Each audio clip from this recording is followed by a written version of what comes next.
Some Transformers characters are named based on their function or personality quirk, such as Soundwave. Soundwave, playback Laserbeak's findings.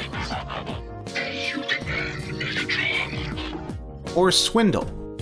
What are you willing to pay for it, Galvatron? I'll let you live to regret this treachery. Others are named with a sense of epic grand scale, such as Omega Supreme.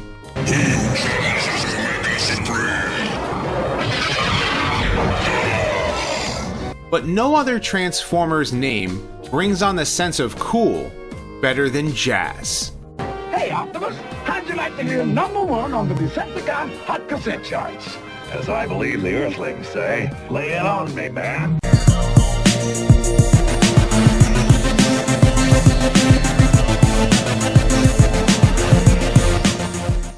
Like other toys that came from the Diaclone toy line, the Porsche 935 Turbo was one of many licensed cars used for transforming car robots.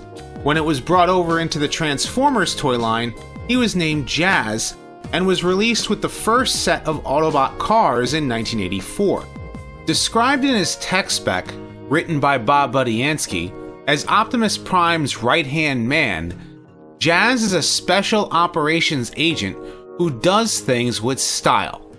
First introduced in the Marvel Comics, Jazz was one of the many Autobots aboard the Ark when it crashed on Earth 4 million years ago.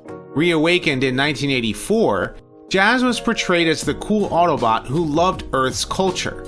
He participated in the battles against the Decepticons on Earth, but initially his only prominent role was saving GB Blackrock and introducing the weapons manufacturer to the world of the Transformers. When the Autobots attempted to rescue Optimus Prime's head from the Decepticons, Shockwave delivered a fake head that, once connected to Optimus's real body, turned and attacked the Autobots. After the real Optimus Prime was restored, Jazz was seen in Ratchet's repair bay among the other first-year Autobots to make room for the new ones introduced in 1985. Jazz would be a background character during Grimlock's command of the Autobots, until he was one of the many Transformers taken offline by an underbase-powered Starscream. It was Jazz's appearance in the cartoon where the character saw the most prominence. You dig it, huh, Spike?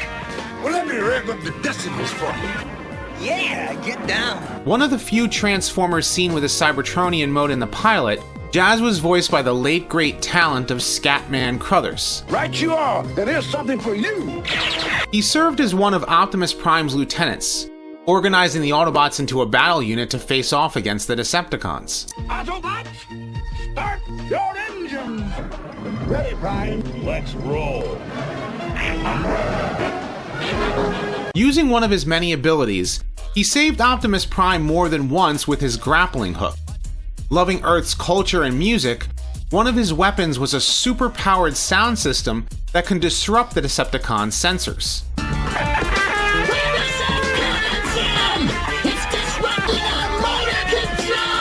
As one of the Autobots' most trusted soldiers, Jazz participated in many battles against the Decepticons. His cool demeanor, Hey man, I don't want to hurt you, but you get me steamed. love for Earth's culture, It's strong enough to have us for breakfast. Yeah, over easy and sunny side up. and distinct sounding voice made him very popular among fans. Hey guys, that's Snow Fair. This popularity assured that he was one of the Autobots to survive Transformers the movie. In the movie, Jazz and Cliffjumper were stationed on Moonbase 1, covering security. We're about to send up a shuttle. Any Decepticon shenanigans in your area? All clear, Jazz. While Optimus Prime left Jazz in charge while he left to face Megatron on Earth, Unicron attacked. Where'd that come from? Who cares? I'm more worried about where it's going. Devouring the base. Jazz and Cliffjumper tried to escape, but Jazz, we're not getting away! towards the end of the film, Daniel found Spike, Bumblebee, Jazz, and Cliffjumper trapped and being brought to a smelting pool of acid. Fortunately, Daniel used his cannons on his exosuit to bring the acid cover down, saving his father and the Autobots. There you go! You did it! They joined up with Rodimus Prime and the Autobots in the end, and rolled out of Unicron's eye before the Chaos Bringer exploded. In Season 3, Jazz made brief appearances as a background character. His popularity in the cartoon led to Jazz being one of the few characters to see more than one toy of him released in G1. I'll hold him on as long as I can. Along with Bumblebee, Grimlock, and Starscream, Jazz was released as a classic pretender in 1989. Optimus Prime is under attack. He needs the greatest Transformers ever. Optimus, we're here as pretenders. Jazz, Bumblebee, you're back!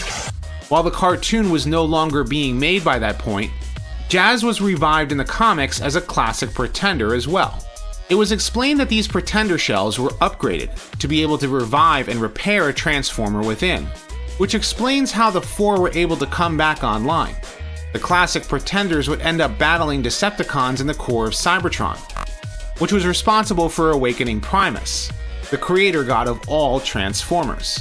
They would then participate in the Matrix quest, battling against the powerful Decepticon Thunderwing and a vicious creature known as the Matrix Spawn attempting to retrieve the Matrix.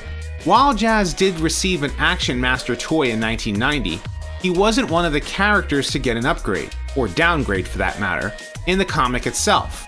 In the UK comics, Jazz prominently appeared in many stories not seen in the US, including Target 2006, where a time-traveling Galvatron had captured Jazz and revealed to the Autobot that he was Megatron from the future. Jazz did see his G1 toy re-released in Generation 2 with a different set of racing decals than his original release. This is how he would appear, of course, without his Pretender shell when he fought alongside the Autobots in the Generation 2 comics. In the Dreamwave comics, Jazz was one of Optimus Prime's most trusted soldiers. He led a team of Autobots to stop a virus that turns organic life into metallic life, while Prime battled Megatron in San Francisco. When Shockwave came to Earth, Optimus left Jazz in charge while he left Earth with Ultra Magnus. After losing a battle with Bruticus, the Autobots teamed up with the Earth Defense Command. Jazz accompanied Marissa Fairborn to destroy an army of Insecticons. Afterward, Jazz met up with the rest of the Autobots on Earth as construction of Autobot City began. In the IDW comics, Jazz claims to have taken his name from one of the many street bands in his hometown that in Cybertronian translates closer to manga marching. When the war broke out, he became close friends with Optimus Prime and was one of his first soldiers to be stationed on Earth. He continued the fight against the Decepticons until Megatron had armed people with weapons made from his previous body. A police officer, John Powell, had aimed one at Bumblebee, and Jazz stepped in and killed the human. Shell-shocked from the experience, Jazz no longer wanted to fight in the war. Once the battles were over, Jazz took to playing music on Cybertron at Mac Adams' oil house until Optimus Prime requested that Jazz come along with him on a new mission back to Earth. Eventually he would surrender to human authorities to allow Rom, the Space Knight, access to a space bridge in an attempt to stop Unicron. The popularity of Jazz ensured he did appear in the first live-action film in 2007.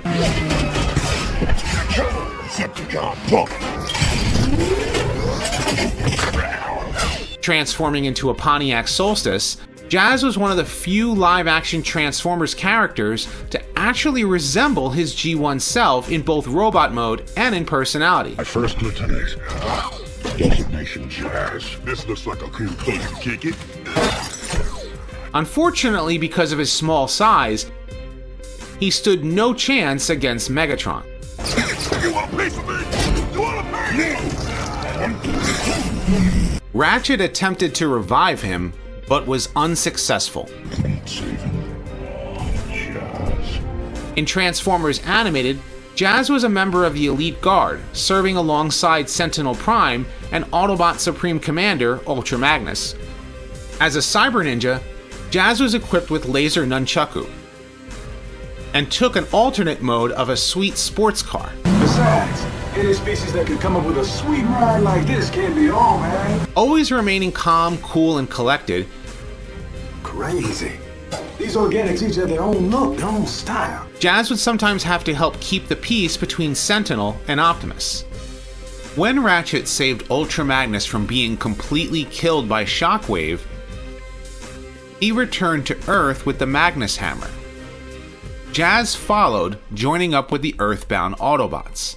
And I got a vibe tells me I should be sitting in on this scene for a while. That is, if you bots are cool with it. He assisted Prowl in mastering the Cyber Ninja technique, processor over matter. Get with it, Prowl. The Allspark ain't just in your circuits, dig?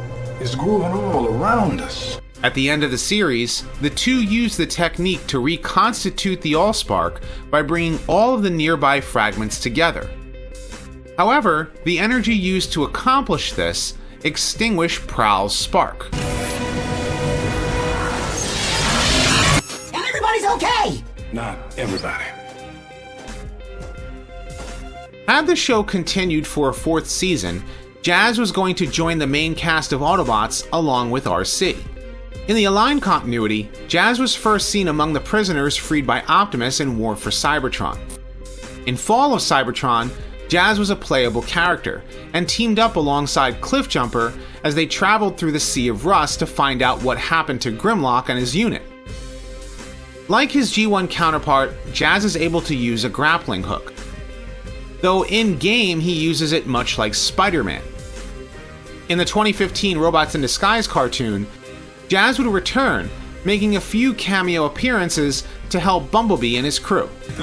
Aren't you forgetting someone? Well, I didn't want to just presume. You haven't changed. Although Jazz survived the original 1986 movie, his first appearance in Season 3 raised an interesting question. Who the heck is Monka Spanker? When Jazz wins the race in the Galactic Olympics, instead of announcing Jazz as the winner, the announcer calls for someone else. And the winner was Monka Spanker from the Argonon cluster. This led to a lot of fan speculation if the character seen on screen was in fact Jazz. In fact, I joked about it in my Who Died in the Movie video. However, when watching the cuts between scenes, the announcer was probably calling for a different event altogether, and the scenes were edited together a little haphazardly. This meant that Monka Spanker was simply an unseen competitor in the Galactic Olympics. In the Japanese dub of the episode, Jazz was properly announced as the winner, though it was with his Japanese name of Meister. He would later return in the Japanese exclusive series Headmasters, helping Optimus Prime battle the Decepticons on Cybertron. The Power of the Prime's toy line stirred a little bit of controversy with Jazz.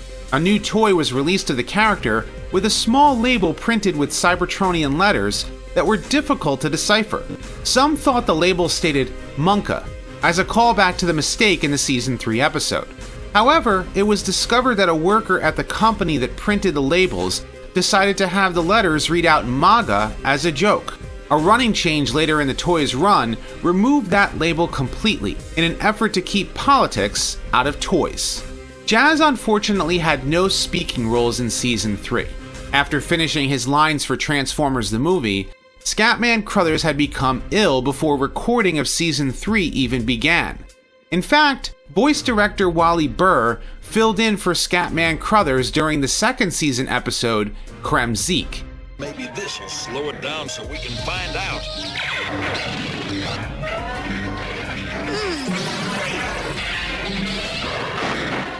Unfortunately, Scatman Crothers passed away in November of 1986. His genuine talent and charm will certainly be missed. Today, Jazz remains as one of the most popular characters in the Transformers franchise. Well, ain't you a sight for sore eyes? While he has yet to appear in Transformers Cyberverse or any of the current series, I'm sure this Autobot will make his return in the years to come. Stand back, Bumblebee.